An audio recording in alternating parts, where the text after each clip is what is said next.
ಕರ್ನಾಟಕ ರಾಜ್ಯದ ಮುಖ್ಯಮಂತ್ರಿಗಳಾಗಿ ಡಿ.ಕೆ. ಶಿವಕುಮಾರ್ ಅವರು ಪ್ರಮಾಣ ವಚನವನ್ನು ಸ್ವೀಕರಿಸಿರುವ ಶುಭ ಗಳಿಗೆಯಲ್ಲಿ ನಾವು ಕೂಡ ಪಾಲ್ಗೊಂಡು ಅವರಿಗೆ ಆಶೀರ್ವದಿಸಿದ್ದನ್ನು ಈ ಸಂದರ್ಭದಲ್ಲಿ ಸ್ಮರಿಸಿಕೊಳ್ತೇವೆ.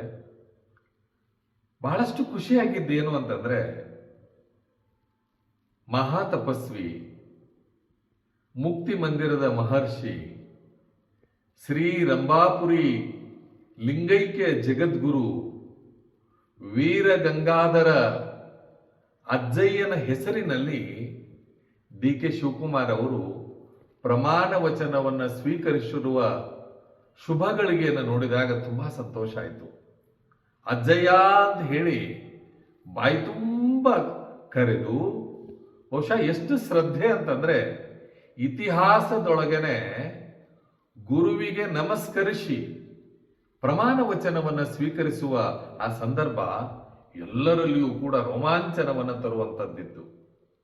ವೇದಿಕೆ ಮೇಲೆ ಮೊದಲು ಗುರುವಿಗೆ ನಮಸ್ಕಾರ ಮಾಡಿ, ಅಜ್ಜಯ್ಯನ ಭಾವಚಿತ್ರಕ್ಕೆ ನಮಸ್ಕಾರ ಮಾಡಿ ಆ ಪ್ರಮಾಣ ವಚನವನ್ನು ಸ್ವೀಕರಿಸಿದ್ದು ನಿಜಕ್ಕೂ ಕೂಡ ತುಂಬಾ ಸಂತೋಷವನ್ನು ತಂತು. ಸುಮಾರು 100ಕ್ಕಿಂತ ಹೆಚ್ಚು ಜನ ಸ್ವಾಮಿಗಳು ಅದರಲ್ಲಿ ಭಾಗಿಯಾಗಿದ್ದರು.